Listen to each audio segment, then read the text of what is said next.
d'esforç amb aquesta visió. I nosaltres vam agafar aquestes intuïcions que ells van tenir, evidentment sense desenvolupar les eines d'anàlisi territorial, però sí que la intuïció l'havien tingut i havien sabut donar la volta. I amb això vam crear un model on nosaltres, amb els nostres algoritmes de clustering, identificàvem on eren al territori aquestes zones que nosaltres en diem mesoregions, on s'hi pot generar una intervenció estratègica que els hi permeti donar la volta. I amb això vam crear aquest mapa que bàsicament tenim mapejat tota la producció de tots els productes agroalimentaris, des de les vaques, des del producte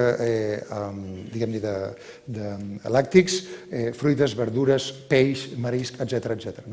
Aquest projecte ha rebut 4 premis, feliçment, 3 d'ells de Harvard, un de Mass Challenge, que és la incubadora més important de Boston, i la segona més important dels Estats Units, juntament amb el Y Combinator de Silicon Valley, i ha tingut un gran reconeixement. La Universitat de Harvard ha rebut un premi com a resultat d'això, i estem iniciant la implementació no només en el camp del nord-est dels Estats Units, sinó també, feliçment, esperem que aquí aviat al nostre territori.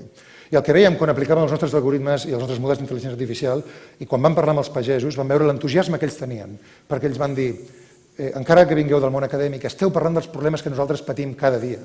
És a dir, dels problemes de tipus logístic, dels problemes de tipus de subministre, dels problemes de tipus de disseny d'aquestes intervencions que ens permetrien agafar les regnes del nostre futur com a comunitat i com a centres de producció econòmica i tornar a tenir un impacte gran. I què veiem? Doncs que avui, a dia d'avui, per exemple, si agafem el sistema d'educació superior universitària de Boston, estem parlant que hi ha de l'ordre de 300.000 persones universitaris en aquests centres a l'àrea de Boston, que és una ciutat que només té 580.000 habitants.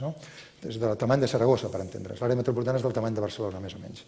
I que ells tenen un nivell de local sourcing, un nivell d'abastiment de productes locals i de proximitat d'un 18%, baixíssim.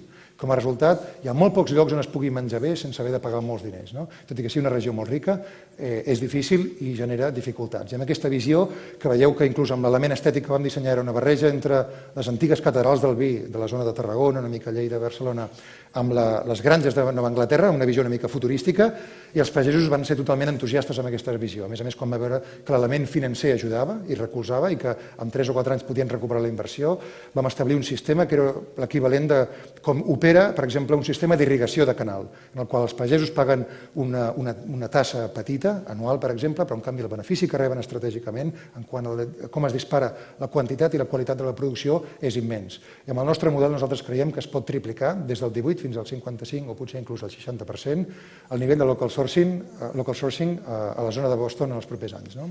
I en aquesta línia estem treballant. Aquest és una mica el mapa conceptual de com els diferents pagesos del territori treballarien i hem fet una anàlisi també geoespacial dels 14 o 15 campus que en el terreny del nord-est dels Estats Units, al voltant de les ciutats de Boston, Nova York i companyia, podrien ajudar a operar aquest canvi. Llavors,